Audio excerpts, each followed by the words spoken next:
Hello everyone. आप सभी का अपनी वेदांत क्लासेस में स्वागत है। कैसे हैं आप सभी? सभी मस्त होंगे, स्वस्थ होंगे और अपनी अपनी तैयारी में व्यस्त होंगे। चलिए, हमने हमारी पिछली क्लास में सेल वाले टॉपिक को स्टार्ट कर लिया था और सेल वाले टॉपिक की हमने सेकंड क्लास भी हमने पिछली क्लास में देख ली थी। आज हम नेक्स्ट क्लास स्टार्ट करने वाले हैं, तो जहां हमने पिछली क्लास में सेल वाले टॉपिक को छोड़ा था वहीं से हम स्टार्ट करने वाले हैं।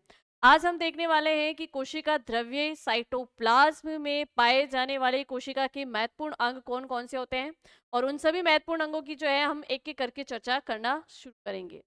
पहली चीज तो जब हम कोशिकांग की बात करते हैं, सेल ऑर्गन की बात करते हैं, तो पहले हमने बेसिकली इनका एक इंट्रो देख लिया था। वो बेसिक इंट्रो हमने क्या देखा है कि अगर आपसे पूछा जाए कि सिंगल मेम्ब्रेन कौन कौन से कोशिकांग हैं या डबल मेम्ब्रेन कोशिकांग कौन कौन से हैं, तो जब ऐसी बात आ जाए तो ये हम लोग पहले पढ़ चुके हैं। तो वहीं से हम थोड़ा सा स्टार्ट करेंगे कि भाई कोशिका, कोशिकांग, कोशिकांग या सेल ऑर्गन। तो पहली चीज तो कोशिकांग या सेल ऑर्गन कहेंगे किसे? तो कोशिका द्रव्य में पाए जाने वाले सभी जीवित अंगों को कोशिकांग कहा जाता है। कोशिका द्रव्य के अंदर जितने भी जीवित अंग है या जितना भी जीवित पदार्थ है वही क्या कहलाएगा? कोशिकांग कहलाएगा। फिर कोशिकांग में अगर हम बात करें तो कोशिकांग को बेसिकली तीन पार्ट में हमने डिवाइड किया है। और उन तीन पार्ट की मैं बात करूं तो एक हमने पढ़ा एकल झिल्ली युक्त कोशिकांग। ठीक है, एकल झिल्ली युक्त कोशिकांग हमने देखा। एक हमने देखे दोहरी झिल्ली युक्त कोशिका, पूरी झिल्ली युक्त कोशिका, और एक हमने देखे झिल्ली रहित कोशिका। झिल्ली रहित यानी कि मेम्ब्रेनलेस कोशिकांग।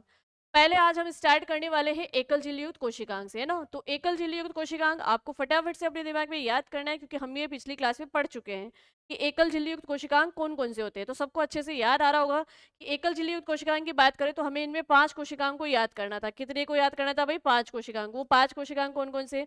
पहले सबसे पहले हम बात करें तो गोल्जी काय। एकल झिल्ली युक्त कोशिकांग में अगर हम बात करें तो सबसे पहले आता है गोल्जी काय। गोल्जी काय के अलावा अगर हम बात करें तो अंत्यप्रदेवी जालिका। अंत्यप्रदेवी जालिका के अलावा हम बात करें तो जैसे कि सबसे पहले गोल्जी काय। गोल्जी काय के बारे में हम पढ़ेंगे कि गोल्जी काय जो है कोशिका का किस प्रकार का अंग है, इसकी खोज किसने की और इसका महत्वपूर्ण कार्य क्या है। फिर हम बात करेंगे अंत्यप्रदेवी जालिका। अंत्यप्रदेवी जालिका यानी कि एंडोप्लाज्मिक रेटिक्यूलम, है ना। तो एंडोप्लाज्मिक रेटिक्यूलम, इसकी खोज किसने की और ये किस प्रकार से कोशिका में इंपॉर्टेंट है। नेक्स्ट हम बात करेंगे यहाँ पर रिक्तिकाय। रिक्तिकाय यानी वैक्यूल्स के बारे में हम पढ़ेंगे कि रिक्तिकाय या वैक्यूल्स कैसे कोशिका में कार्य करती हैं। और एक हम यहाँ पर पढ़ेंगे सूक्ष्मकाय यानी माइक्रोबॉडीज। सूक्ष्मकाय यानी माइक्रोबॉडी के बारे में पढ़ेंगे। और एक हम यहाँ पढ़ेंगे लाइसोसोम के बारे में। यानी अगर मैं बात करूँ तो एकल झिल्ली युक्त कोशिकांग में हमें ये 5 कोशिकांगों के बारे में पढ़ना है। ठीक है, गोल्जी काय, अंत्यप्रदेवी जालिका, रिक्तिका, सूक्ष्मकाय और लाइसोसोम के बारे में। दोहरी झिल्ली युक्त कोशिकांग की बात करें तो यहाँ पर हमें जो है 3 अंगों के बारे में पढ़ना है। माइटोकॉन्ड्रिया, माइटोकॉन्ड्रिया, एक हमें पढ़ना है हरित लवक। हरित लवक यानी प्लास्टिड। और एक हमें पढ़ना है यहाँ पे केंद्रक यानी कि न्यूक्लियस। केंद्रक यानी कि न्यूक्लियस। ठीक है। और एक अगर हम बात करें झिल्ली रहित कोशिकांग की, तो झिल्ली रहित कोशिकांग में हमें 2 अंगों को पढ़ना है। एक हमें पढ़ना है राइबोसोम के बारे में और एक हमें पढ़ना है सेंट्रोसोम यानी तारक के बारे में। सेंट्रोसोम यानी कि तारक काय के बारे में। तो मेनली कोशिका के ये अंग होते हैं और इन अंगों के बारे में अब जो है हम लोग एक एक डिटेल से इन सारे अंगों के बारे में पढ़ेंगे। तो सबसे पहले हम स्टार्ट करेंगे गोल्जी काय को लेके, है ना। एकल झिल्ली युक्त कोशिकाएं की अगर मैं बात करूं, सबसे पहले हम स्टार्ट करने वाले हैं कोशिका में। तो देखो कि कोशिका की स्ट्रक्चर की बात करें तो लाइक ये कोशिका है और इस कोशिका की बाहरी परत, मैंने जैसे हम बात कर रहे हैं पादप कोशिका से, है ना। पादप कोशिका को लेके ही बात करते हैं। तो देखो पादप कोशिका में अगर बात करें तो ये 2 लेयर होती है और ये 2 लेयर सभी को मालूम है कि ये दोनों लेयर कौन कौन सी है। सबसे इस बाहरी परत की बात की जाए तो ये बाहरी परत है कोशिका भित्ति। कोशिका भित्ति जिसे कहेंगे सेल वॉल। कोशिका भित्ति या जिसे कहेंगे सेल वॉल। ठीक है। फिर इसके अंदर भी एक परत पाई जाती है और वो जो परत होती है वो कहलाती है कोशिका झिल्ली। वो परत क्या कहलाएगी भाई? कोशिका झिल्ली। ठीक है, या जिसे हम कहेंगे सेल मेम्ब्रेन। कोशिका झिल्ली या जिसे कहा जाता है सेल मेम्ब्रेन। इस कोशिका झिल्ली के अंदर ही जो है किसी भी कोशिका का संपूर्ण द्रव्य भरा होता है। किसी भी कोशिका का संपूर्ण द्रव्य की अगर हम बात करें तो वो कहाँ उपस्थित होता है, इसी कोशिका झिल्ली के अंदर। यानी इस कोशिका झिल्ली में जो द्रव पाया जाएगा वो द्रव कहलाएगा जीव द्रव्य। ठीक है, इस जीव द्रव्य की बात हो गई। जीव द्रव्य के बाद में हम बात करें तो ये जीव द्रव्य जो है खुद स्वयं दो भागों से मिलकर बना है। यानी कि इसकी बात की जाए तो इसमें केंद्रक होता है। केंद्रक के अलावा जो संपूर्ण द्रव्य है वो फिर कोशिका द्रव्य कहलाता है। बिल्कुल इसके बीच में अगर हम बात करें, हालांकि मैं यहाँ पे पादप कोशिका का दे रही हूँ तो इसको केंद्र को हम बीच में नहीं रखेंगे। केंद्र को हम बिल्कुल परिधि पे दर्शाएंगे, क्योंकि पादप कोशिका में कोई भी केंद्रक जो होता है वो परिधि पे होता है, क्योंकि बीच में तो इसके अंदर एक बड़ी रिक्तिका पाई जाती है जिसको कहते हैं वैक्यूल्स। ठीक है, चलिए अब देखो, केंद्रक हो गया, कोशिका द्रव्य हो गई और जीव द्रव्य की हमने बात कर ली है। केंद्रक, ठीक है, और इस केंद्रक के बाहर जो अभी पूरा द्रव पाया जा रहा है, भाई एक चीज ध्यान रखना, केंद्रक के अंदर का द्रव और केंद्रक के बाहर का द्रव वो तो टोटल संपूर्ण रूप से क्या कहलाएगा, वो कहलाएगा जीव द्रव्य। लेकिन अब अगर मैं सिर्फ केंद्रक द्रव के बाहर की बात करूं तो ये कहलाता है कोशिका द्रव्य, यानी कि साइटोप्लाज्म। और इसी कोशिका द्रव्य में जो है संपूर्ण अंग पाए जाते हैं। कोशिका द्रव्य के अंदर ही कोशिका के संपूर्ण अंग पाए जाते हैं। अब देखो, कोशिका के संपूर्ण अंगों की मैं बात करूं तो सबसे पहले चीज की हम बात कर रहे हैं एंडोप्लाज्मिक सबसे पहले हम बात करेंगे गोल्जी काय की, है ना, गोल्जी काय यानी गोल्गी बॉडी की। गोल्जी काय या गोल्गी बॉडी की मैं बात करूं तो ये चपटी नलिकाओं के समान होता है। और चपटी नलिकाओं के समान होता है तो ये कोशिका में कहाँ किस तरीके से दिखाई देता है, ये कोशिका में इस तरीके से दिखाई देंगे आपको, है ना, चपटी चपटी नलिकाओं के रूप में होंगे और ये नलिकाएं एक दूसरे के ऊपर ऊपर ऐसे व्यवस्थित रहेगी। तो गोल्जी काय जो है कोशिका में इस तरीके से दिखा देता है। अब ये गोल्जिकाय जो है इसकी खोज किससे की है, तो कोशिका में इसकी खोज की है। पहली चीज तो गोल्जिकाय क्या है, गोल्जिकाय कोशिका द्रव्य में पाया जाने वाला कोशिका का एक महत्वपूर्ण अंग है, जो कि कोशिका के अंदर इस चपटी नलिकाओं के रूप में होता है। और ये चपटी नलिकाएं इस तरीके से एक के ऊपर एक धसी रहती है। ठीक है, इस गोल्जी काय की खोज की थी कैमिलो गोल्जी ने। इसके इसलिए इसको गोल्गी बॉडी भी कहते हैं। और इसको अगर हम बात करें, इसके और भी अन्य नाम होते हैं, जैसे इसको बैकर्स बॉडी भी कहते हैं। ठीक है, इसको डुजार्डिन बॉडी भी कहते हैं, तो इसके बहुत अन्य नाम भी होते हैं। अब ये गोल्जी काय जो है कोशिका के अंदर क्या मेन काम करता है, भाई इसका अंग है तो पता है कि प्रत्येक अंग का कोई ना कोई पर्टिकुलर काम होता है, पर्टिकुलर कार्य होता है ना। तो गोल्जी काय क्या कार्य करता है, गोल्जी काय मेन अगर मैं बात करूं तो आप इसको ऐसे याद रखेंगे कि इसके द्वारा ही जो है पदार्थों को बाकी सभी अंगों तक पहुंचाने का काम किया जाता है। भाई बाकी जितने भी अंग हैं कोशिका के, उन सब तक, कोशिका के सभी अंगों तक पोषक पदार्थ किसके माध्यम से पहुंचेंगे, तो गोल्जी काय के माध्यम से। पहला काम। दूसरे काम की अगर मैं बात करूं तो इसके द्वारा कोशिका के कुछ महत्वपूर्ण अंगों को भी बनाया जाता है। जैसे कोशिका के एक और महत्वपूर्ण अंग की मैं बात करूं तो लाइसोसोम। लाइसोसोम का निर्माण जो है इस कोशि गोल्जी काय के द्वारा ही किया जाता है। तो गोल्जी काय का एक काम तो भाई लाइसोसोम का निर्माण करना, ठीक है। लाइसोसोम का निर्माण कौन करता है, गोल्जी काय करता है। पदार्थों का आवागमन भी कौन करता है, गोल्जी काय करता है। दूसरी अगर बात करूं तो जैसे कि आपने एक चीज पढ़ी होगी, शुक्राणु। शुक्राणु की एक्रोसोम का निर्माण भी गोल्जी काय करता है। भाई शुक्राणु के एक्रोसोम का निर्माण, यानी शुक्राणु का एक्रोसोम क्या होता है, तो शुक्राणु के एक्रोसोम की अगर बात करें तो देखिएगा कि भाई जो शुक्राणु होते हैं इसकी जो सबसे ये ऊपर वाला हिस्सा होता है, ये टिप वाला हिस्सा, ये कहलाता है एक्रोसोम। क्या कहलाता है, एक्रोसोम। इस एक्रोसोम का निर्माण भी कौन करता है, गोल्जिकाय करता है। ठीक है, तो गोल्जिकाय कोशिका का महत्वपूर्ण अंग जिसकी खोज कैमिलो गोल्जी ने की थी। इसका अन्य नाम क्या क्या हो सकता है, बैकर्स बॉडी हो सकता है, इसको गोल्गी बॉडी भी कहते हैं, इसे डुजार्डिन बॉडी भी कहते हैं। ठीक है, और तीसरी बात अगर हम बात करें तो इसके द्वारा लाइसोसोम का निर्माण किया जाता है और शुक्राणु की एक्रोसोम का निर्माण किया जाता है गोल्जिकाय के द्वारा। ठीक है, तो आपको पता चल गया भाई गोल्जिकाय क्या होता है। फिर अगर हम बात करें तो एक और अंग हम पढ़ेंगे अंत्य प्रदेवी जालिका, जिसे कहते हैं एंडोप्लाज्मिक रेटिकुलम। अब अगर मैं अंत्य प्रदेवी जालिका की बात करूं तो ये केंद्रक के दोनों ओर स्थित होती है। अंत्य प्रदेवी जालिका की हम बात करें तो केंद्रक के दोनों ओर स्थित होती है। अब केंद्रक के दोनों ओर किस तरीके से स्थित होती है, केंद्रक के दोनों ओर ये भी इस तरीके से स्थित होती है नलिकाकार रूप में। ठीक है, केंद्रक से बिल्कुल ये केंद्रक झिल्ली के बीच में बिल्कुल इस तरीके से ये व्यवस्थित होती है। और इस तरीके से व्यवस्थित है तो आपको पता है कि इसका एक फिक्स, मतलब इसने एक फिक्स स्थान को घेर रखा है ना, एक फिक्स जगह इसने घेर रखी है। जिस तरीके से हमारे शरीर के अंदर जो हमारे कंकाल होते हैं, स्केलेटोन होते हैं ना, तो जो कंकाल होते हैं, स्केलेटोन होते हैं, उनकी वजह से हमारे शरीर को एक शेप मिलता है, एक आकृति मिलती है। कोशिका के अंदर ऐसा कंकाल कौन सा है, कोशिका के अंदर जो कंकाल होता है वो होता है अंत्यप्रदेवी जालिका, ठीक है। ये दृढ़ होती है, इसके कारण ही कोशिका को एक फिक्स शेप मिलता है। आप खुद देखो कि ये केंद्रक झिल्ली और केंद्रक झिल्ली, सॉरी, कोशिका झिल्ली और केंद्रक झिल्ली के बीच में फैली हुई है ना, तो इसने केंद्रक झिल्ली और कोशिका झिल्ली को एक जगह फिक्स कर दिया है, ठीक है। तो अंत्यप्रदेवी जालिका की अगर हम बात करें, जिसे कहते हैं एंडोप्लाज्मिक रेटिक्यूलम, एंडोप्लाज्मिक रेटिक्यूलम। अब ये अंत्यप्रदेवी जालिका केंद्रक के दोनों ओर होती है, ठीक है। अब केंद्रक खोज किससे की? अंत्यप्रदेवी जालिका की खोज की थी पोर्टर नामक वैज्ञानिक ने, की थी भाई, पोर्टर नामक वैज्ञानिक ने की। और केंद्रक के दोनों ओर स्थित थी। क्या केंद्रक के दोनों ओर स्थित है तो क्या केंद्रक के दोनों ओर समान रूप से स्थित है, एक जैसी है? बिल्कुल नहीं। केंद्रक के दोनों ओर जो अंत्यप्रदेवी जालिका है, इसमें से एक अंत्यप्रदेवी जालिका तो कहलाएगी चिकनी अंत्यप्रदेवी जालिका, जिसको हम कहेंगे स्मूथ एंडोप्लाज्मिक रेटिक्यूलम।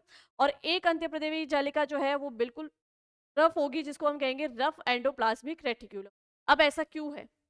ऐसा क्यों है कि ये अंत्यप्रदेवी जालिका एक रफ है और एक स्मूथ है? तो देखो कि केंद्रक के दोनों ओर स्थित होती है, तो एक अंत्यप्रदेवी जालिका पर छोटे छोटे राइबोसोम पाए जाते हैं। क्या पाए जाते हैं? राइबोसोम। अंत्यप्रदेवी जालिका पे राइबोसोम पाए जाते हैं। अब ये जो राइबोसोम पाए जाते हैं, इसकी वजह से इस तरीके की जो अंत्यप्रदेवी जालिका होती है वो तो होती है खुरदरी। जिस अंत्यप्रदेवी जालिका की सतह पे राइबोसोम पाए जाते हैं, उस अंत्यप्रदेवी की जालिका की सतह खुरदरी होती है। इस कारण से उसको कहते हैं खुरदरी अंत्यप्रदेवी जालिका, या उसी को कहते हैं रफ एंडोप्लाज्मिक रेटिकुलम। और एक अंत्यप्रदेवी जालिका है जिसकी सतह पे किसी प्रकार के कोई राइबोसोम्स नहीं पाए जाते, इसका मतलब कोई कण नहीं पाए जाते हैं। कोई कण नहीं पाए जाते हैं तो उसकी सतह एकदम से कैसी रहती है? समतल रहती है, चिकनी रहती है। इस कारण से इसको कहते हैं स्मूथ एंडोप्लाज्मिक रेटिकुलम या चिकनी अंत्यप्रदेवी जालिका, ठीक है। तो ये अंत्यप्रदेवी जालिका भाई दो दो हो गई। एक इसकी बात करें तो ये तो कहलाती है चिकनी अंत्यप्रदेवी जालिका, चिकनी अंत्यप्रदेवी जालिका, या इसे कहेंगे स्मूथ एंडोप्लाज्मिक रेटिक्यूलम, ठीक है। और एक ये जो है इसे कहेंगे खुरदरी अंत्यप्रदेवी जालिका, खुरदरी अंत्यप्रदेवी जालिका, या इसे कहेंगे हम rough endoplasmic reticulum, rough endoplasmic reticulum, खुरदरी अंत्यप्रदेवी जालिका, RER। इसे आप शॉर्ट में बोल सकते हो RER, और इसे आप शॉर्ट में बोल सकते हैं SER, ठीक है। अंत्यप्रदेवी जालिका कितनी हो गई भाई? दो। चलिए फिर आगे हम बात करें कि गोल्जी काय हमने देखा, अंत्यप्रदेवी हमने देखा, फिर अब अंत्यप्रदेवी जालिका का कार्य क्या? तो पहला कार्य तो ये है कि भाई अगर क्वेश्चन इस तरीके से आ जाए कि कोशिका में कोशिका का कंकाल तंत्र कौन कहलाता है, तो कोशिका में कोशिका का कंकाल तंत्र कहलाता है अंत्यप्रदेवी जालिका। ये अंत्यप्रदेवी जालिका जो है क्या काम करती है? अब देखो, एक अंत्यप्रदेवी जालिका पर राइबोसोम्स पाए जाते हैं। सभी को पता है कि राइबोसोम का मेन कार्य होता है प्रोटीन का निर्माण करना, ठीक है। ये प्रोटीन का निर्माण करती है, तो ये प्रोटीन के संश्लेषण में काम आ रही है। RER की बात करें, खुरदरी अंत्यप्रदेवी जालिका की बात करें, तो ये प्रोटीन संश्लेषण का काम करती है। और अगर इसकी बात करें चिकनी अंत्यप्रदेवी जालिका की, तो ये लिपिड्स यानी वसा के संश्लेषण में काम आती है। तो प्रोटीन में वसा का संश्लेषण का कार्य किसका हो गया भाई? अंत्यप्रदेवी जालिका का हो गया। तो कोशिका के लिए, कोशिका के अंगों के लिए जहाँ प्रोटीन और वसा की हमें आवश्यकता होगी, वहां पे प्रोटीन और वसा कौन अवेलेबल करवाएगी? वहां अवेलेबल करवाएगी अंत्यप्रदेवी जालिका, ठीक है। फिर नेक्स्ट देखिएगा, नेक्स्ट में बात करूं तो नेक्स्ट जो आता है, एक आता है लाइसोसोम। लाइसोसोम भाई बेसिकली अगर हम बात करें तो कोशिका का ये अंग खुद किससे बना है भाई? गोल्जी काय से। यानी कोशिका के एक अंग का निर्माण भी कौन कर रहा है? उसका खुद का एक अंग गोल्जी काय के द्वारा लाइसोसोम को निर्मित किया जाता है। अब ये लाइसोसोम होते क्या है? ये छोटी छोटी गोलाकार संरचनाएं होती है। लाइसोसोम की बात की जाए तो ये छोटी छोटी गोलाकार संरचनाएं होती है, और ये गोलाकार संरचनाएं जो है बंडल के रूप में होती है, पैकेट्स के रूप में होती है। अब जो ये लाइसोसोम होते हैं, ये गोलाकार संरचना है, तो इसके अंदर भी कुछ ना कुछ द्रव भरा होता है। पहली बात तो अगर बात करें लाइसोसोम, लाइसोसोम के अंदर द्रव भरा होता है। अब ये जो द्रव है, ये द्रव क्या काम करता है, या हम यूँ कह दें कि लाइसोसोम कोशिका के लिए क्या कार्य करता है। आप सभी ने अच्छे से छोटी क्लासेस से पढ़ के आए हुए और बेसिकली आप तैयारी कर रहे हैं, तो आप सब अच्छे से पढ़ चुके हो कि लाइसोसोम को कोशिका के आत्मघाती थैलिया यानी सुसाइडल बेग कहा जाता है। ऐसा क्यों कहा जाता है? क्योंकि इस लाइसोसोम के अंदर जो ये द्रव पाया जाता है, इस द्रव में कुछ जल अपघटनी एंजाइम्स पाए जाते हैं, जो कि क्या काम करते हैं? कोशिका के अंदर आए हुए हानिकारक पदार्थों को नष्ट करने का काम भी करते हैं। कोशिका के अगर कोई अंग मृत हो गया है, उस मृत अंग को हटाने का काम भी यही करते हैं। मतलब उस मृत अंग का डाइजेशन यानी उसका पाचन भी कौन करता है? लाइसोसोम करता है। कभी कभी अगर कोशिका खुद मृत हो जाती है, तो उस कोशिका को उस मृत शरीर को हटाने का काम भी किसका होता है? लाइसोसोम। तो ये कैसे कर पाता है? भाई हम कह रहे हैं कि ये जो लाइसोसोम है, इस लाइसोसोम के द्रव, इसके अंदर जो द्रव पाया जाता है उस द्रव में जल अपघटनीय पदार्थ होते हैं। तो जब कोशिका में कोई भी अंग यहाँ बाहर इस कोशिका द्रव्य में मृत हो जाएगा, उसको कोशिका द्रव्य में से हटाने का काम स्टार्ट होता है किसका? लाइसोसोम। और लाइसोसोम इस काम को कैसे करता है? सबसे पहले ही जो ये अपनी खुद की परत को तोड़ता है। भाई इसकी जो ये परत होती है, इस परत इस झिल्ली को तोड़ता है, और इस झिल्ली को तोड़ता है तो फिर इसका जो संपूर्ण ये जो द्रव है ये कहाँ आ जाता है? इस कोशिका द्रव्य में आ जाता है। जैसे मान लीजिए कि ये लाइसोसोम, अब इस लाइसोसोम में ये द्रव है। अब मान लो यहाँ पर कोई भी कोशिका का कोई मृत पदार्थ पड़ा है, ठीक है, या कोई हानिकारक पदार्थ पड़ा है, या कोई कोशिका का कोई खुद ही अंग यहाँ पे मृत पड़ा है। लाइसोसोम क्या करेगा? अपनी झिल्ली को ब्रेक करेगा, अपनी झिल्ली को तोड़ेगा, और यहाँ से जब इस झिल्ली को ब्रेक करेगा, इस झिल्ली को तोड़ेगा, तो यहाँ से जो है संपूर्ण द्रव्य को क्या करेगा? अपने अंदर के संपूर्ण द्रव्य को इस कोशिका द्रव्य में मिला देगा। और जैसे ही कोशिका द्रव्य में ये द्रव मिलेगा, तो ये द्रव जो है जिस जगह पर कोशिका द्रव्य में जिस जगह पर कोई भी मृत पदार्थ पड़ा है, कोई भी मृत अंग पड़ा है, उस मृत पदार्थ, उस मृत अंग को क्या कर देंगे? उसको उसका अपघटन कर देंगे। उसका क्या कर देंगे? उसका अपघटन कर देंगे, उसको वहां से नष्ट कर देंगे। ठीक है? तो इस तरीके से लाइसोसोम काम करता है। अब देखो कि कोशिका की सुरक्षा करने के लिए, कोई कोशिका द्रव के अंदर कोई भी मृत या हानिकारक पदार्थ नहीं रहे, तो नष्ट करने का काम लाइसोसोम का है। और लाइसोसोम ने उनको नष्ट करने के लिए स्वयं की झिल्ली को तोड़ा, यानी कि स्वयं की आत्महत्या करी। ठीक है, कभी कभार ऐसा भी होता है कि लाइसोसोम इतनी मात्रा में ये इसके जल अपघटनीय द्रव एंजाइम्स जो पाए जाते हैं, ये इतने ज़्यादा रिलीज़ कर देता है, मतलब इतने ज़्यादा जल अपघटनीय एंजाइम इसके अंदर आ जाते हैं, इतना ज़्यादा लाइसोसोम सक्रिय हो जाता है कि ये पूरी कोशिका को ही मृत कर देता है, तो कोशिका का ही भक्षण कर देता है। इस कारण से भी इस लाइसोसोम को क्या कहा जाता है? आत्मघाती थैलिया, यानी कि सुसाइडल बेग। ठीक है, तो लाइसोसोम आत्मघाती थैलिया यानी सुसाइडल बेग कोशिका में किस तरीके से काम करेगा? कोशिका में हानिकारक पदार्थों को नष्ट करने का काम लाइसोसोम का है। कोशिका में मृत अंगों को अपघटन करने का काम लाइसोसोम का है। इस कारण से लाइसोसोम को कोशिका का सफाई कर्मी भी कहा जाता है। क्या कहा जाता है? सफाई कर्मी भी कहा जाता है। ठीक है, चलिए फिर आगे हम बात करते हैं। नेक्स्ट हम अगर एकल झिल्ली युक्त कोशिकाएं की बात करें तो एक जो आता है वो आती है रिक्तिकाएं, है ना। अब रिक्तिकाएं देखो, पादप क्या अभी गोल्जी काय की अगर हम बात करें तो गोल्जी काय पादप कोशिका में भी होगा, जंतु कोशिका में भी होगा। तो फिर दोनों में अंतर क्या है? अगर पादप कोशिका की बात करें तो पादप कोशिका में गोल्जी काय बिखरी हुई अवस्था में पाया जाता है, ठीक है, और जंतु कोशिका में ये एक ही जगह निश्चित आकार का और एक ही जगह पाया जाता है। तो जंतु कोशिका में ये इसको गोल्जी काय ही कहेंगे, लेकिन पादप कोशिका में गोल्जी काय बिखरी हुई अवस्था में पाया जाता है, तो उसको डिक्टियोसोम कहा जाता है। दूसरी बात हमने बात करी अंत्यप्रदेवी जालिका की, तो अंत्यप्रदेवी जालिका पादप कोशिका में भी होगी और जंतु कोशिका में भी होगी। फिर हम तीसरे अंग की बात करते हैं लाइसोसोम की। लाइसोसोम जो है सिर्फ और सिर्फ जंतु कोशिका में पाया जाता है, पादप कोशिका में नहीं पाया जाता है। फिर अब हम जो नेक्स्ट बात करने वाले हैं वो नेक्स्ट है रिक्तिकाय। रिक्तिकाय यानी वैक्यूल्स। रिक्तिकाय या वैक्यूल्स की बात करें तो ये भी जो है छोटे छोटे में होती है, मतलब एक तरीके से ये भी एक नलिकाकार संरचनाएं होती है। पादप कोशिकाओं में भी होती है, जंतु कोशिकाओं में भी होती है। पादप कोशिकाओं में अगर मैं रिक्तिकाओं की बात करूं तो पादप कोशिकाओं में रिक्तिकाएं जो है कोशिका द्रव्य में कुछ इस प्रकार से फैली हुई होती है। पर ये होती कैसी है भाई? ये बड़े आकार की होती है। पादप कोशिका में रिक्तिकाएं बड़े आकार की होती है, जबकि अगर हम बात करें जंतु कोशिका में तो जंतु कोशिका में रिक्तिकाएं बहुत छोटे छोटे आकार की होती है। और इनका काम क्या है? रिक्तिकाओं के अंदर अगर हम बात करें तो पोषक पदार्थ जो होते हैं वो रिक्तिका के अंदर ही संचित होते हैं। कोई खाद्य पदार्थ है तो वो रिक्तिका के अंदर ही संचित होते हैं। ये काम करती है कोशिका के अंदर। ठीक है, चलिए कि हमने जो है एकल झिल्ली युक्त कोशिकांग की अगर हम बात करें तो एकल झिल्ली युक्त कोशिकांग में हमने जो ये मेन इसके जो 4 अंग थे उनको हमने देखा। सूक्ष्मकाय या माइक्रोबॉडीज क्या है? वो भी एक छोटी छोटी थैलीनुमा संरचनाएं होती है जो इस कोशिका द्रव्य में फैली रहती है। इनका भी कार्य अलग अलग होता है। जैसे अगर हम बात करें सूक्ष्मकाय या माइक्रोबॉडीज की, तो पराऑक्सीसोम की बात की जाए तो पराऑक्सीसोम जो होता है वो प्रकाश संश्लेषण क्रिया में काम देता है। स्पिरोसोम की बात की जाए तो वो जो है पेड़ पौधों में भी प्रकाश संश्लेषण की क्रिया में वो भी सहायक होता है। सूक्ष्मकाय माइक्रोबॉडीज कैसे काम करेगी कोशिका में, वो सब हम जो है इन 5 अंगों के बारे में अब थोड़ा एक एक करके डिटेल से पढ़ते हैं। ठीक है, चलिए स्टार्ट करते हैं हम लोग। देखिएगा, कोशिकांग या सेल ऑर्गन, सबसे पहले हम पढ़ रहे हैं एकल झिल्ली कोशिकांग यानी कि सिंगल मेम्ब्रेन। सिंगल मेम्ब्रेन में सबसे पहले हम पढ़ रहे हैं गोल्जी काय या जिसे कहते हैं गोल्गी की खोज की थी। गोल्जी काय की खोज की थी कैमिलो गोल्जी ने। गोल्जी काय की खोज किसने की थी? गोल्जी काय की खोज की थी कैमिलो गोल्जी ने। कैमिलो गोल्जी ने गोल्जी काय की खोज की है।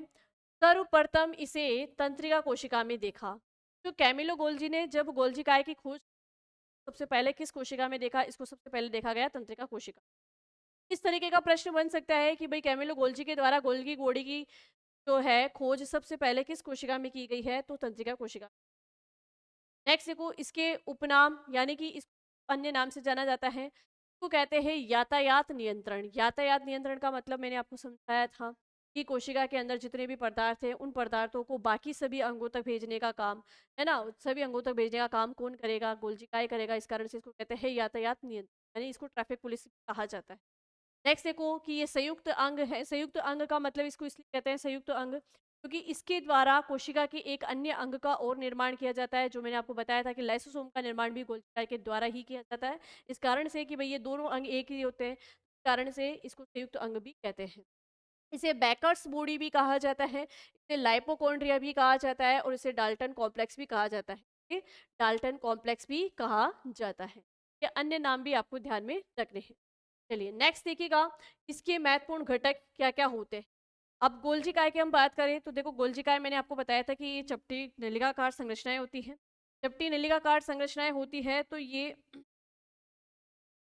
कुछ इस तरीके से दिखाई देती है कोशिका के अंदर, है ना, चपटी नलिकाकार संरचनाएं होती है, ठीक है, तो इस तरीके से दिखाई देती है और इसी के पास में ये छोटी छोटी गोलाकार संरचना। तो ये जो ये चपटी नलिकाकार संरचनाएं होती है, ये तो इसकी इसके जो ये जो भाग है ये तो कहलाते हैं सिस्टर्नी। का जो परिधि वाला भाग होता है वो तो क्या कहलाता है, सिस्टर्नी कहलाता है, ठीक है। इसमें देखो छोटी छोटी पुट्टिकाएं भी पाई जाती है, ये पुट्टिकाएं कहलाती है वेसिकल्स। वेसिकल्स यानी इनको पुट्टिकाएं या वेसिकल्स कहलाएगी ये, ठीक है। फिर बात करें तो इसके अंदर कुछ रिक्तिकाएं भी पाई जाती हैं, इसके आसपास कुछ रिक्तिकाएं भी होती है, वो रिक्तिकाएं क्या कहलाएगी, वैक्यूल कहलाएगी, रिक्तिकाएं या वैक्यूल, ठीक है।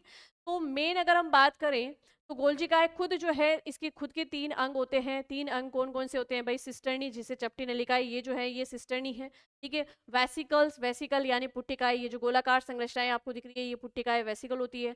वैक्यूल या रिक्तिकाएं जो यहाँ पर इस तरीके से लंबी नलिकाकार रूप संरचनाएं होती है वो कहलाती है रिक्तिकाएं या वैक्यूल। तो यहाँ से भी प्रश्न बन सकता है कि भाई गोल्जिकाय जो है उसके महत्वपूर्ण घटक कौन कौन से होते हैं, या गोल्जिकाय के महत्वपूर्ण 3 अंग कौन से हैं, तो सिस्टर्नी, वैक्यूल और वेसिकल, ठीक है। चलिए नेक्स्ट देखिएगा, ये कोशिका में शर्करा, प्रोटीन व पैक्टिन के संश्लेषण व स्त्रावण का कार्य करती है।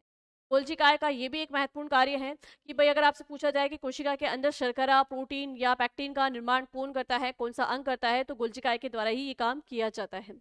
इसमें समरूपण तल यानी सिस तल तल तथा परिपक्वन तल यानी ट्रांस अवतल तल एम टेक पाए जाते हैं। सिस अवतल तल को जो है एफ टेक कहा जाता है, ठीक है।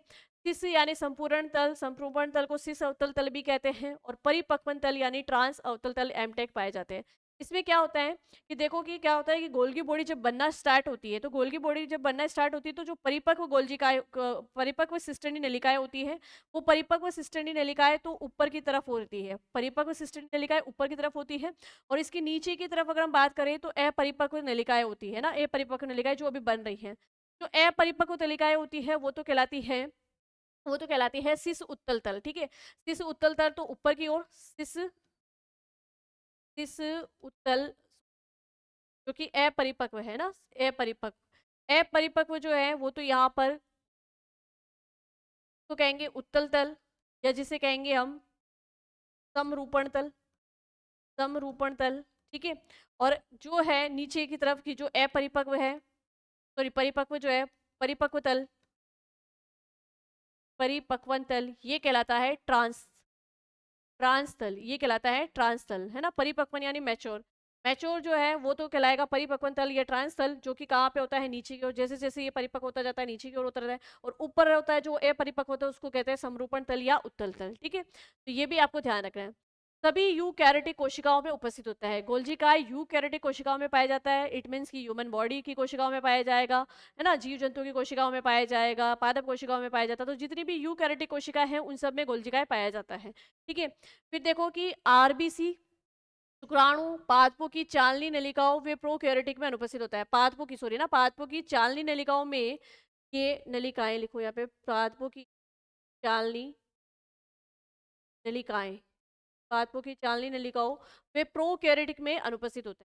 तो गोल्जिकाय यूकैरियोटिक में प्रेजेंट है लेकिन प्रोकैरियोटिक कोशिका में एब्सेंट है। ठीक है, ये हमें ध्यान रखना है। और कहाँ कहाँ पाया जाता है? आरबीसी में पाया जाता है, शुक्राणुओं में पाया जाता है, पादपों की चाल सॉरी आरबीसी में एब्सेंट होता है, शुक्राणु में एब्सेंट होता है, पादपों की चालनी नलिकाओं में ये एब्सेंट होता है। फिर अब देखो कि इसके मेन कार्य क्या है। आपको देखो पहले तो एक चीज, ये भी बहुत इंपॉर्टेंट क्वेश्चन है, ये ध्यान रखना है कि गोल्जी काय के दो महत्वपूर्ण तल कौन से होते हैं। तो दो महत्वपूर्ण तल होते हैं समरूपण तल और समरूपण तल और परिपक्वन तल। ठीक है, ये दो यहाँ से क्वेश्चंस आए हुए हैं एग्जाम में, तो ये आपको ध्यान रखना है। नेक्स्ट देखो गोल्जी काय के कार्य, कोशिका स्त्राव करना, सिक्रेशन करना। अब कोशिका स्त्राव भाई किस किसका कर सकता है? जैसे प्रोटीन का हो रहा है, शर्करा है, पेक्टिन का हो रहा है ना, इनको। तो कोशिका स्त्राव करना, सेक्रेशन का कार्य किसका है? गोल्जिकाय का है। स्रावी उत्पादों का सांद्रण या संग्रह करना, इन स्रावी उत्पादों को क्या करना? स्टोर करके रखना, ये काम भी किसका है भाई? गोल्गी बॉडी का काम है। नेक्स्ट देखिएगा, लाइसोसोम व पराऑक्सीसोम का निर्माण करना। लाइसोसोम जो कि कोशिका का एक महत्वपूर्ण अंग है, और पराऑक्सीसोम की बात करें तो ये भी एक महत्वपूर्ण अंग है, जो कि हम किस में पढ़ेंगे? सूक्ष्मकाय यानी माइक्रोबॉडीज में पढ़ेंगे। तो बाकी कोशिका के बाकी अन्य अंगों का काम भी अन्य अंगों को निर्मित कौन करता है भाई? गोल्गी बॉडी करता है। और कौन कौन से अंग है जो गोल्गी बॉडी के द्वारा निर्मित होते हैं? तो आपको ये दो नाम याद रखने हैं, लाइसोसोम्स और पराऑक्सीसोम। फिर देखो पदार्थों का परिवहन, यानी मैंने कहा कि जैसे जिस एंडोप्लाज्मिक रेटिकुलम की जब हमने बात करी, अंत्यप्रदेवी जालिका के बारे में जब हमने पढ़ा, तो हमने ये देखा कि अंत्यप्रदेवी जालिका के द्वारा राइबोसोम जहाँ प्रेजेंट है वहाँ प्रोटीन का संश्लेषण होता है, और जिस अंत्यप्रदेवी जालिका पे राइबोसोम प्रेजेंट नहीं है वहाँ से वसा का संश्लेषण। तो अंत्यप्रदेवी जालिका से प्रोटीन व वसा को कोशिका के बाकी सभी अंगों तक पहुंचाने का काम कौन करता है? गोल्जिकाय करता है। इस कारण से इसका सबसे महत्वपूर्ण काम तो क्या है? पदार्थों का परिवहन करना। क्या करना भाई? पदार्थों का परिवहन। और ये पदार्थों का परिवहन करता है, इस कारण से इसको यातायात नियंत्रक भी कहा जाता है, ट्रैफिक पुलिस भी कहा जाता है कोशिका का। अगर आ जाए क्वेश्चन की कोशिका का ट्रैफिक पुलिस कौन है, तो गोल्जिकाय है। नेक्स्ट देखो, ग्लाइकोप्रोटीन वे ग्लाइकोलिपिड का निर्माण करना। ग्लाइकोप्रोटीन वे ग्लाइकोलिपिड किसके द्वारा निर्मित होती है? गोल्जिकाय के द्वारा होते हैं। कोशिका पट्टी वे भित्ति का निर्माण करना। कोशिका की भित्ति, भाई पादप कोशिकाओं में हम बात करें तो पादप कोशिकाओं में जैसे कोशिका भित्ति जो है वो किसके द्वारा बनाई जाती है? गोल्गी बॉडी के द्वारा ही बनाई जाती है। देखिएगा, गोल्जी बॉडी दो प्रकार का होता है भाई। गोल्जी काय को दो प्रकार का बताया गया है। किस आधार पे बताया गया है? इसकी उपस्थिति की भाई केंद्र कोशिका द्रव्य में ये किस तरीके का दिखाई देगा, उसके आधार पे इसको दो भागों में बांटा गया है। अगर हम दो भागों की बात करें तो एक तो गोल्जी काय ही कहलाएगा और एक डिक्टियोसोम कहलाएगा। डिक्टियोसोम, गोल्जिकाय डिक्टियोसोम पहला प्रकार पादप कोशिका में बिखरा हुआ होता है। पादप कोशिकाओं में ये बिखरी हुई अवस्था में पाया जाता है, इसलिए वहां पर पादप कोशिका में गोल्जिकाय जो है वो डिक्टियोसोम प्रकार का होता है। जंतु कोशिका में आप बात करें तो जंतु कोशिका में स्थानीकृत यानी संयुक्त होता है, तो जंतु कोशिका में ये क्या कहलाएगा? गोल्जिकाय ही कहलाएगा। ठीक है, यहाँ पर जो देखो कोशिका का एक महत्वपूर्ण अंग हमने गोल्जिकाय को बहुत अच्छे ढंग से पढ़ा है। दूसरा देखिए लाइसोसोम। लाइसोसोम की बात करें तो लाइसोसोम या इसे कहते हैं लयनकाय। लयनकाय का मतलब आप समझ ही गए होंगे कि कोशिका में मृत पदार्थों का भक्षण करने का कार्य किसका है? लाइसोसोम का है। इस कारण से इसको लयनकाय या लाइसोसोम कहा जाता है, क्योंकि ये खुद जो है एक ऐसा बेग है जिसके अंदर द्रव भरा रहता है और उस द्रव के अंदर जलपकटी पदार्थ होते हैं, तो लयनकाय भी कहा जाता है। लाइसोसोम की खोज किसने की थी? लाइसोसोम की खोज की थी डी डुबे ने। उपनाम है इसका आत्मघाती तेलिया या सुसाइडल बेग। आत्मघाती तेलिया सुसाइडल बेग क्यों कहते हैं, ये हमने अच्छे से प्रैक्टिकली रूप से समझ लिया है कि इसमें जो जल अपघटनीय एंजाइम पाए जाते हैं उसके द्वारा जो है इसकी कोशिका के सभी मृत अंगों का ये क्या करता है? भक्षण करता है। ठीक है, कोशिका का सफाई कर्मी भी इसे कहा जाता है। ठीक है, कार्य क्या है? अपशिष्ट निष्कासन। अपशिष्ट निष्कासन क्या? अपशिष्ट निष्कासन का मतलब आप समझ गए होंगे कि जब भी मृत पदार्थों को ये भक्षण कर लेगा, उनको वहां से नष्ट कर देगा, तो एक तरीके से कोशिका की सफाई ही कर रहा है। कोशिका से अपशिष्ट पदार्थों का क्या कर रहा है? कोशिका से अपशिष्ट पदार्थों को बाहर निकालने का प्रयास कर रहा है ना, तो इसलिए इसका मेन कार्य क्या है? अपशिष्ट का निष्कासन करना। ठीक है, अब लाइसोसोम को खोज तो डी डुबे ने की थी, लेकिन लाइसोसोम को लाइसोसोम नाम किसने दिया? तो लाइसोसोम को लाइसोसोम नाम दिया था नोविकॉक ने। क्या था? नोविकॉक ने दिया। ये सामान्यतः जंतु कोशिका में पाया जाता है। अब देखो कोशिका के जब आप अंग पढ़ रहे हो तो प्रत्येक अंग के लिए आपको ये भी याद रखना है कौन कौन से अंग है जो कोशिका के अंदर पादप कोशिका में पाए जाएंगे, कौन कौन से अंग है जो जंतु कोशिका में पाए जाएंगे। या फिर आपको ये भी साथ में ध्यान रखना है कि कौन से ऐसे अंग है जो पादप और जंतु कोशिका दोनों में पाए जाते हैं। तो देखो ये इंपॉर्टेंट है कि ये सिर्फ जंतु कोशिका में पाया जाता है, इसका मतलब ये पादप कोशिका में नहीं है। पादप कोशिका में नहीं है ये हम नहीं कह सकते, पादप कोशिका में ये होगा लेकिन ये बिखरी हुई अवस्था में होगा। ये अभी जस्ट अपन ने अभी यहाँ पे पढ़ा है देखो कि पादप कोशिका में ये होता है लेकिन ये संयुक्त अवस्था में नहीं होता है, बिखरी हुई अवस्था में होता है, इसलिए इसको डिक्टियोसोम कहते हैं, इसको गोल्जिकाई नहीं कह सकते। ठीक है। और जंतु कोशिका में अगर ये पाया जाता है तो जंतु कोशिका में फाइनली इसको हम क्या कहेंगे, गोल्जिकाई कहेंगे। लाइसोसोम एकल झिल्ली युक्त कोशिकांग थैलीनुमा कोशिकांग है। लाइसोसोम किस प्रकार का है भाई, एकल झिल्ली युक्त कोशिकांग ही हम पढ़ रहे हैं, और ये कि थैलीनुमा संरचना होती है।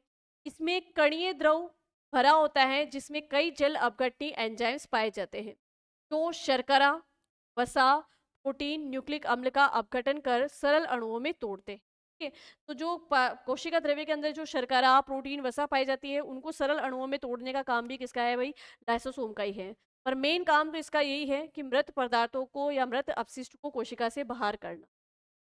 जल अपघटनी एंजाइम्स, अब देखो कोल्जिकाय के अंदर, सॉरी लाइसोसोम के अंदर जो है ये जो जल अपघटनी एंजाइम्स पाए जाते हैं, वो जल अपघटनी एंजाइम्स होते कौन कौन से हैं उनको भी एक बार अपन देख लेते हैं। तो जल अपघटनी एंजाइम में देखो हाइड्रोलेजेस, प्रोटियोएजेस, कार्बोहाइड्रेट्स, और यहाँ पर ये लिखो लाइपोएज, यानी लिपिड, वसा का पाचन कर रहा है तो लाइपोएज है ना, प्रोटीन का पाचन कर रहा है तो प्रोटोएज, कार्बोहाइड्रेट का पाचन कर रहा है तो कार्बोहाइड्रेट्स। ठीक है। तो हाइड्रोलेजेस, लाइपोएजेस, प्रोटीएजेस भी कार्बोहाइड्रेट्स, ये 4 प्रकार के जल अपघटनी एंजाइम्स पाए जाते हैं किसके अंदर, लाइसोसोम के अंदर जो द्रव पाया जाता है उसके अंदर। लाइसोसोम क्षतिग्रस्त वे मृत कोशिकांगों वे कोशिकाओं के अपघटन का कार्य करता है ना। लाइसोसोम जो है क्षतिग्रस्त वे मृत कोशिकांगों के अपघटन का कार्य करता है। ठीक है। लाइसोसोम की झिल्ली के फटने पर एंजाइम उस कोशिका का पाचन कर देते हैं। कभी कभी ये लाइसोसोम इतना ज्यादा सक्रिय हो जाता है, इतना ज्यादा एक्टिव हो जाता है कि ये कोशिका के मृत अंगों को तो नष्ट करने का काम करता ही है, साथ ही साथ ये कोशिका को ही पूरा नष्ट कर देता है। ठीक है। तो लाइसोसोम की झिल्ली के फटने पर एंजाइम उस कोशिका का पाचन कर देते हैं जिसमें लाइसोसोम स्थित था। इस कारण इन्हें आत्मघाती थैलिया यानी सुसाइडल बेग भी कहा जाता है। लेकिन कभी कभी ये अत्यधिक क्रियाशील होकर मृत अंगों के साथ जीवित अंगों का भी पाचन कर लेते हैं, क्योंकि ये फट जाते हैं जिससे कोशिका की मृत्यु हो जाती है। अतः इन्हें सुसाइडल बेग भी कहते हैं। ठीक है। ये छोटी छोटी पुट्टिकाएं वेसल्स के रूप में पाई जाती हैं जिनमें विभिन्न प्रकार के एंजाइम्स पाए जाते हैं। तो लाइसोसोम्स के बारे में आपको समझ में आ गया होगा कि भाई लाइसोसोम क्या है, किस प्रकार से ये कोशिका के अंदर काम करता है। ठीक है। नेक्स्ट देखिएगा, नेक्स्ट बात करते हैं इसकी महत्व यानी इसकी इंपोर्टेंस क्या क्या है। कोशिकाओं का श्वेत पाचन, भाई कोशिकाओं में श्वेत पाचन की प्रक्रिया जो पाई जा रही है वो किसके कारण पाई जा रही है, लाइसोसोम के कारण। हम कहते हैं ना जैसे कि हमारे शरीर के अंदर प्रोटीन का पाचन हो रहा है, हमारे शरीर के अंदर वसा का पाचन हो रहा है, कार्बोहाइड्रेट का पाचन हो रहा है। तो हमारे शरीर के अंदर ये सब पाचन करने वाला कौन है, जो हमारे शरीर के अंदर पाचन तंत्र पाया जाता है उसका काम है ये सब कुछ करना, है ना। वैसे ही बेसिकली ये पूछा जाता है कि कोशिका के अंदर जो है पाचन तंत्र का काम कौन कर रहा है, तो कोशिका के अंदर पाचन तंत्र का काम करता है लाइसोसोम। ठीक है। तो कोशिका के श्वेत पाचन के लिए उसका महत्वपूर्ण अंग कौन सा है, लाइसोसोम। नष्ट हुई कोशिकांगों को नष्ट करने का काम भी किसका है भाई, लाइसोसोम का है। रोगजनक परिस्थितियों में मृत कोशिकाओं को नष्ट करता है।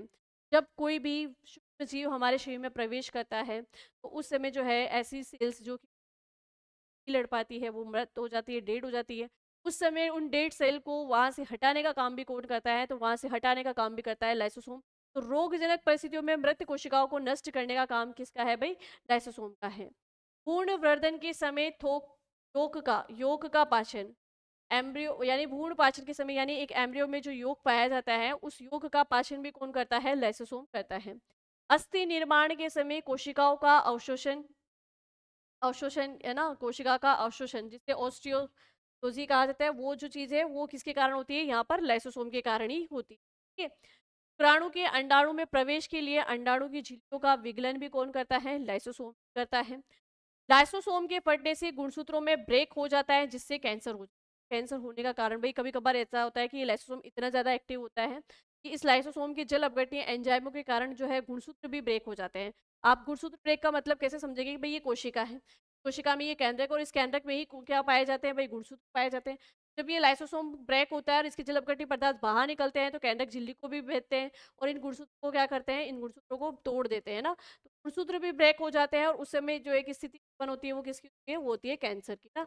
तो लाइसोसोम के ज्यादा एक्टिव होने से गुणसूत्रों में ब्रेक होता है और उसकी वजह से भी कैंसर हो सकता है। ठीक है। तो यहाँ पर ये जो है हम लोगों ने लाइसोसोम के बारे में भी अच्छे से पढ़ा है। नेक्स्ट देखो अंत्यप्रदेवी जालिका यानी एंडोप्लाज्मिक रेटिकुलम, जो कि मैंने आपको बताई थी कि केंद्रक के दोनों ओर स्थित होती है। भाई जो कोशिका के अंदर केंद्रक पाया जाता है, केंद्रक के दोनों ओर पाई जाती है एंडोप्लाज्मिक रेटिकुलम यानी अंत्यप्रदेवी जालिका। इस एंडोप्लाज्मिक रेटिकुलम की खोज किसने की है? अंत्यप्रदेवी की जालिका की खोज की है पॉटर नामक वैज्ञानिक ने।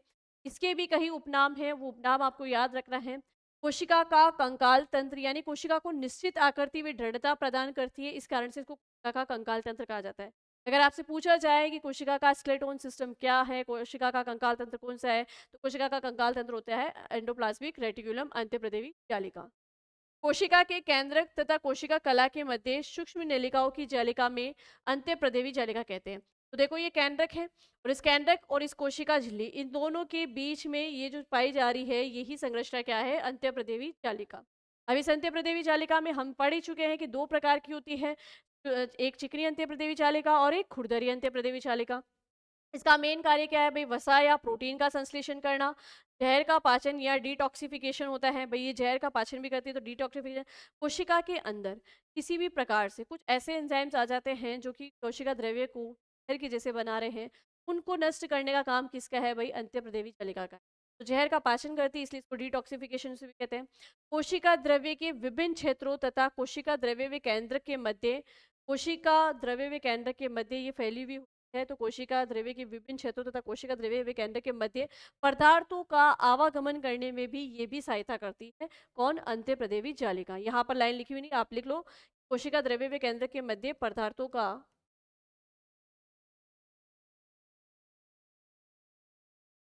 का आवागमन करने में सहायक है, पदार्थों का आवागमन करने में सहायक है। चलिए, गोल्जी काय का निर्माण। गोल्जी काय का निर्माण कौन करता है? अब देखो भाई, यहाँ पर ये चीजें आपको बहुत ध्यान रखनी है। लाइसोसोम और पराऑक्सीसोम का निर्माण करता है खुद गोल्जी काय।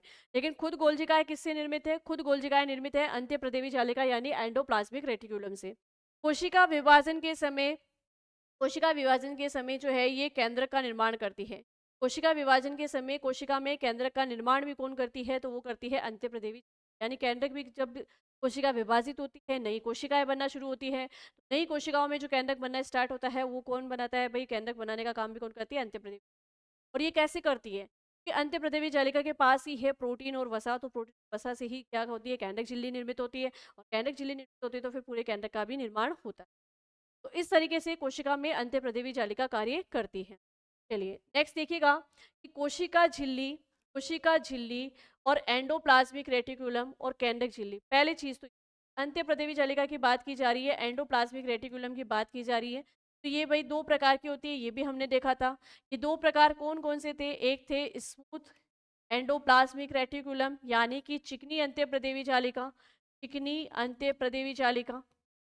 ठीक है, स्मूथ एंडोप्लाज्मिक रेटिकुलम चिकनी अंत्यप्रदेवी जालिका। और चिकनी अंत्यप्रदेवी जालिका का कार्य क्या है भाई?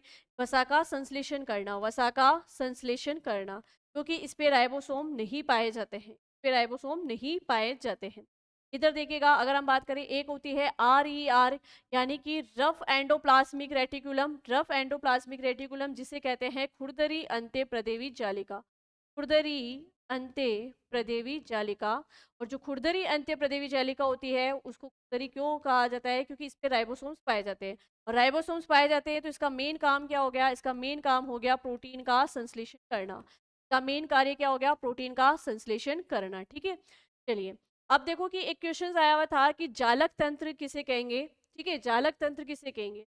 जालक तंत्र की अगर बात की जाए तो कोशिका झिल्ली, आप इसको ऐसे समझो कि ये जो बात आ रही है, जालक तंत्र या तो कोशिका है, उसकी कोशिका झिल्ली और उसके अंदर ये केंद्रक। ठीक है, और इसी के बीच में फैली होती है ये अंत्यप्रदेवी जालिका। कोशिका झिल्ली और अंत्यप्रदेवी जालिका और केंद्रक झिल्ली, इन तीनों को ही सम्मिलित रूप से, इन तीनों को ही सम्मिलित रूप से या इस सिस्टम को ही क्या कहा जाता है? जालक तंत्र कहा जाता है। क्या कहा जाता है? जालक तंत्र। ठीक है, तो इस टाइप का क्वेश्चन भी आया हुआ है, ये भी आपको ध्यान में रखना है। नेक्स्ट देखो, विभिन्न जैव रासायनिक अभिक्रियाओं के लिए सतह या सरफेस उपलब्ध कराती है। तो कोशिका के अंदर जितनी भी जैव रासायनिक अभिक्रियाएं होती है, जितनी भी बायोकेमिकल्स रिएक्शंस वगैरह होती है, इन सब के लिए सतह या सरफेस प्रदान भी कौन करती है? ये अंत्यप्रदेवी जालिका ही करती है। ये लाइन भी आपके लिए बहुत इंपॉर्टेंट बन जाती है एग्जाम के पॉइंट ऑफ व्यू से, यहाँ से भी क्वेश्चन बन सकते हैं। नेक्स्ट देखिए, कोशिका के अंदर तरल पदार्थों का परिवहन इन नलिकाओं के माध्यम से ही होता है। तो पदार्थों के परिवहन में भी सहायक है। पदार्थों के परिवहन में, और पदार्थ कौन से, जो तरल हो, लिक्विड हो, उन पदार्थों के परिवहन में कौन सहायक होती है? अंत्यप्रतिवी जालिका होती है।